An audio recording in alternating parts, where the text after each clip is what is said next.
नमस्कार बच्चों। हम चर्चा कर रहे हैं बिहारी की। बिहारी बीए पार्ट सेकंड का सेकंड पेपर का सेकंड अध्याय। अब तक हम इसकी काफ़ी दोहों की चर्चा कर चुके हैं। आज बिहारी का के दोहों का जो अंतिम पड़ाव है उसको लेकर के इस चैप्टर को, इस अध्याय को यहीं ख़त्म करेंगे। अगला दोहा। को कही सखे बड़ेन को लख बड़ियो फूल, दीने दही गुलाब की इन डारन के फूल। बिहारीदास जी कहना चाहते हैं कि अगर बड़े कोई गलती करते हैं, बड़ों से अगर कोई भूल हो जाती है तो कोई उनसे कहने वाला नहीं है। गलतियां जो होती हैं छोटों से ही होती है और उनको सभी दबाने की कोशिश करते हैं, लेकिन बड़े अगर कोई गलती करते हैं तो उनको कोई भी समझाने वाला या कहने वाला नहीं है। क्या कहते हैं? दूसरी पंक्ति को पहले लेते हैं। दीने दई गुलाब की इन डारन के फूल। दीने देखो, दई देव, गुलाब की इन डारन के फूल, कि देखो देव ने गुलाब की इन सूखी तथा कटीली ढालियों में सुंदर सुकोमल और सुगंधित फूल जो चैत्र मास में खिलते हैं, देखने को मिलते हैं, वो दिए। गुलाब की सूखी कटीली डालियों में, कांटेदार डालियों में सुंदर सुकोमल और सुगंधित गुलाब के फूल दिए। ये वास्तव में एक ऐसा अयोग्य संगठन है जो नहीं होना चाहिए, क्योंकि वो डालियां सूखी हुई प्रतीत होती है, कांटे उनके अंदर लगे हुए हैं और उनके अंदर कोमल सुकोमल सुंदर और सुगंधित फूल खिले हुए हैं। तो कवि बिहारी ये कहना चाहता है कि ये एक अनमेल है, इसका मेल सही नहीं है। कैसे? को कई सखे बड़ेन को सो लख बड़िए बोल, कि ये गलती है, ऐसा नहीं होना चाहिए, अनमेल है, लेकिन देव से कोई कुछ कह नहीं सकता, ईश्वर से कोई सवाल नहीं कर सकता, क्योंकि जिस प्रकार बड़ों के द्वारा कोई गलती हो जाती है तो उस गलती का जवाब लेने वाला कोई नहीं होता, क्योंकि वो बड़े हैं, गलती कर सकते हैं। इसी प्रकार देव ने भी, ये परमात्मा ने भी एक अनमेल चीज यहां पर पैदा की है कि उन सूखी कटीली झाड़ियों में सुगंधित सुकोमल फूल दे दिए, लेकिन देव से या बड़े लोगों से कोई कुछ कहने की स्थिति में नहीं है, नहीं कह सकता। अगला दोहा। नहीं पराग नहीं मधुर मधु नहीं विकासी काल, अली कली ही शोबंध्यो आगे कौन हवाल। ये दोहा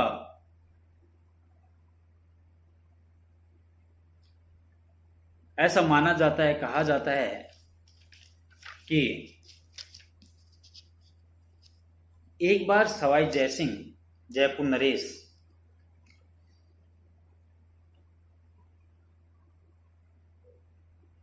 की नई नई शादी होने पर, नई रानी आने पर वो उसके प्रेम में इतना मुग्ध हो गया कि राजा जयसिंह समस्त राजकार्यों को भूल गया और राजकार्य को भूल करके विलासिता में पूरी तरह से निमग्न हो गया, डूब गया, जिसको लेकर के सभी मंत्रियों में एक चिंता बैठ जाती है, दरबारियों में चिंता हो जाती है, सभासदों में चिंता हो जाती है कि कैसे महाराजा जयसिंह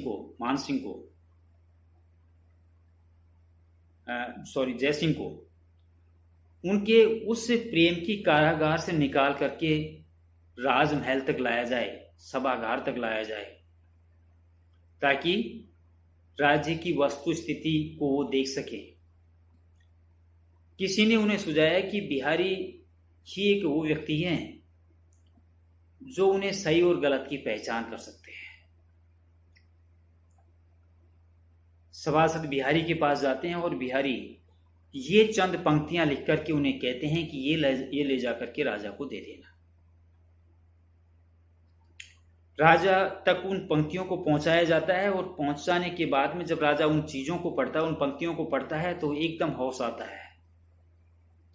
वो तत्काल रनिवास छोड़ करके राज कार्यों में पूरी तरह से निमग्न हो जाता है, वापिस राज कार्य करने लग जाता है। क्या लिखा था बिहारी ने उन पंक्तियों में? यहां भी दो अर्थ निकल के आएंगे इसके। पहला अर्थ मैं आपको बताऊंगा, नहीं पराग नहीं मधुर मधु नहीं विकासी काल अली कली ही शोबंदियो आगे कौन हवाल। बिहारी दास जी के भ्रमर को संबोधित करते हुए कहते हैं कि हे भ्रमर, वह भ्रमर जो एक ऐसे फूल पर बैठा है जो अभी कली है, अभी फूल नहीं बना है, और उस कली के ऊपर चिपक करके कली के ऊपर बैठ जाता है। बिहारी उस भ्रमर को कहते हैं कि ये भ्रमर, ये तो अभी कली है, अभी फूल नहीं बना है, विकसित नहीं हुई है, और इस कली के प्रेम में तू इस तरह डूब गया है। अगर ये तब फूल बन जाएगी, ये कली पूरी तरह से विकसित हो जाएगी, तो तुम्हारी क्या दशा होगी।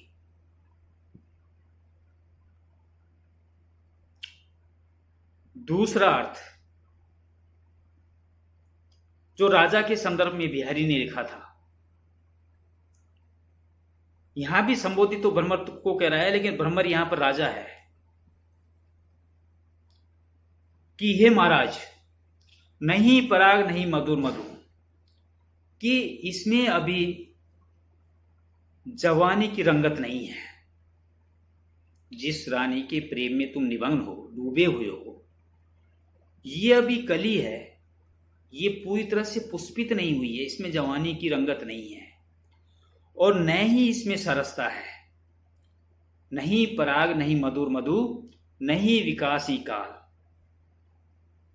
और अली कली ही शोबंदियो आगे कौन हवाल, कि अभी ये पूर्ण यौवन को प्राप्त नहीं है, लेकिन जिस दिन ये पूर्ण यौवन को प्राप्त हो जाएगी, प्रफुल्लित हो जाएगी, हे भ्रमर, उस स्थिति में तुम्हारी क्या दशा होगी। हे राजा, आज ये नवयुवती है, कली है, कली के रूप में, और जब ये पूरी तरह से विकसित हो जाएगी, या पूरी तरह से प्रफुल्लित हो जाएगी, या पूरी तरह से जवानी की रंगत में आ जाएगी, तो उस स्थिति में तुम्हारी क्या दशा होगी। तो जब राजा ने इस दोहे को पढ़ा, और पढ़ने के बाद में वो तुरंत रनिवास से निकल करके, रानी के महल से निकल के राजकार्य में तल्लीन हो गया। अगला दोहा, मरतु प्यास पिंजर भयो सुआ समय के फेर, आदर देते बोलियत वाइस बलि कुबेर। राजस्थान में कहावत है कि एक दिन तो रेवड़े के भी फिरते हैं। रेवड़ा कहते हैं जहां पर मवेशियों का खाद डाला जाता है, कि एक दिन उसकी भी समय जगती है। यहां जो मैंने कहा वो इसी संदर्भ में कहा है। देखिए कि मरतु प्यास पिंजरा भयो सुआ समय के फेर, आदर देते बोलियत बायस बलि के बेर। कि देखो समय का फेर लो, समय कैसा बलवान होता है, कि अवसर विशेष उपस्थित होने पर, विशेष अवसर पर आदर दे दे बोलियत वायस बलि कुबेर, सब लोग पिंडदान करने के लिए प्रवृत्त होते हैं, अपने बड़े बूढ़ों को पानी देते हैं, और उस समय सबका ध्यान कौवे के ऊपर होता है।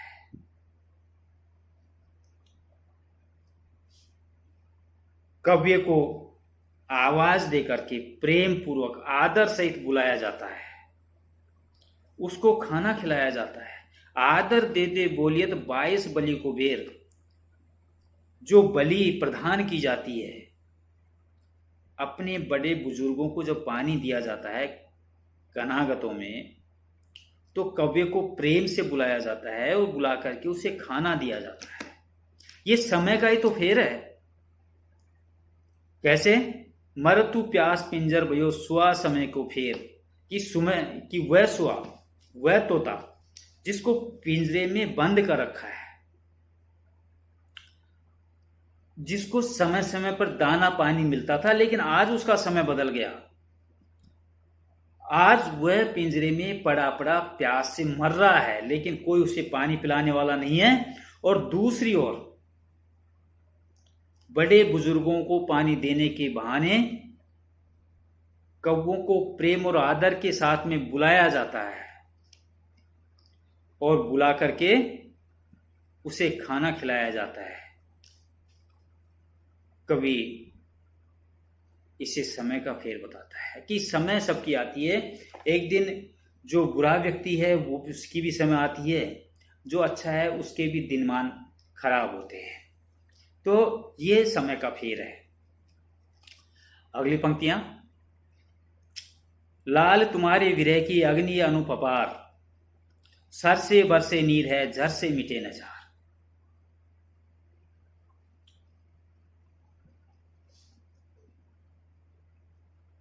एक प्रेमिका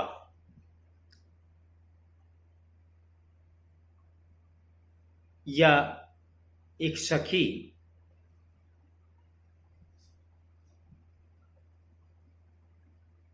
या सखी की दूती नायक से नायिका की विरह दशा का वर्णन किस प्रकार करती है, किस प्रकार वो उसके प्रेम में जल रही है, विरहित है। लाल तुम्हारे विरह की अग्नि अनुपपार, कि हे लाल तुम्हारे विरह की अग्नि विलक्षण है, अपार है। सर से बरसे नीर है झर से झरे न झार। झार जलन नीर ये इस तरह की है कि ये नीर बरसने से बढ़ती है और गर्मी के ताप से भी नहीं मिटती। झर से गर्मी के ताप से भी नहीं मिटती है। इस तरह की जलन उसके हृदय में, एक प्रेमिका के हृदय में प्रेमी के प्रति किस प्रकार की जलन है कि जब बारिश होती है, सावन का महीना होता है, तो प्रेमी की याद और ज्यादा ताजा हो जाती है। वह प्रेमिका प्रेमी को बहुत याद करती है और उस याद करने के कारण उसके हृदय में उससे मिलन की जो प्यास है वो बढ़ती जाती है। तो सर से बरसे नीर है कि वर्षा होने पर भी, नीर बरसने पर भी ये उसकी हृदय की जो जलन है वो मिटती नहीं है बल्कि बढ़ जाती है। और दूसरी तरफ झर से मिटे न झार, दूसरी तरफ ग्रीष्म के ताप से भी ये नहीं मरती, क्योंकि ऐसा माना जाता है कि जब शरीर के कोई अंग दुखने लगता है, जल जाता है, तो उसे सेक करके उसकी जलन को मिटाई जाती है, मिटाई जा सकती है। लेकिन यहां तो स्थिति विपरीत है। न तो ये गर्मी के ताप से ये मिटता है ये जलन, और न ही नीर बरसने से, वर्षा होने से ये जलन मिटती है। ये इस प्रकार की जलन है। हे लाल तुम्हारे जो प्रेम की जो आग है वो तुम्हारी प्रेमिका के, प्रियतमा के या नायिका या सखी के हृदय में इस तरह जल रही है, इस तरह दफन हो रही है कि वो तुमसे मिलने के लिए तड़प रही है। और वो तड़पन तभी मिटेगी जब तुम स्वयं जाकर के उसको दर्शन दोगे या मिलोगे। अंतिम पंक्तियां, अंतिम दोहा कबीर बिहारी का। तो लघु या मन मदन में हरि आवे की बाट, विकट जटे जो लगो निपट, खूंटे न कपट कपाट। यहां पर कवि ने कपटी भक्तों की उस बात को उठाया है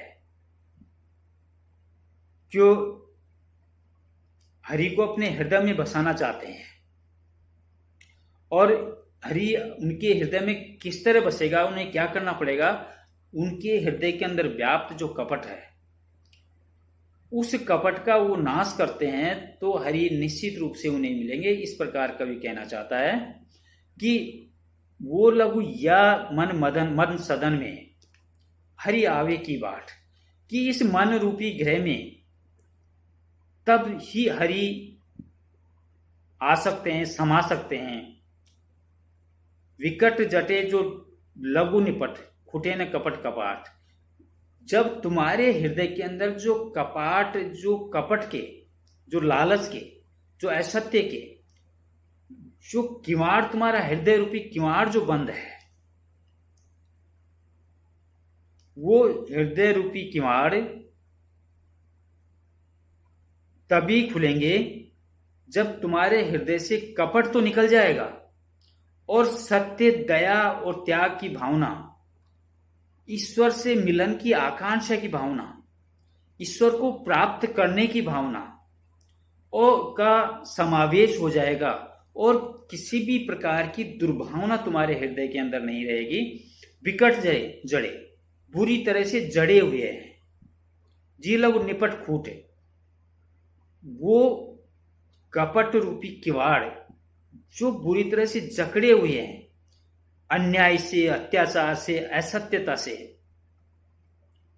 या कपटपूर्ण व्यवहार से, जब तुम इस कपटी किवाड़ को, हृदय रूपी किवाड़ को खोल दोगे, अर्थात इन सब का परित्याग कर दोगे और पूर्ण तन मन के साथ में उस ईश्वर की तरफ अपना ध्यान लगाओगे, तो निश्चित रूप से वह परमात्मा, वह श्री कृष्ण, वह ईश्वर तुम्हारे हृदय के अंदर जो पहले से ही विराजमान है, उसका तादात्म्य तुमसे होगा, उसका ज्ञान तुम्हें प्राप्त होगा और तुम उस ईश्वर के हृदय से, उसकी परमात्मा, आपकी आत्मा परमात्मा से एकाकार हो जाएगी और मोक्ष की प्राप्ति तुम्हें हो जाएगी। इसलिए उस परमात्मा को प्राप्त करने के लिए तुम्हारे द्वारा जो हृदय विकट रूपी कपट रूपी कपाट से जुड़ा हुआ है, उन कपट रूपी किवाड़ को खोलना होगा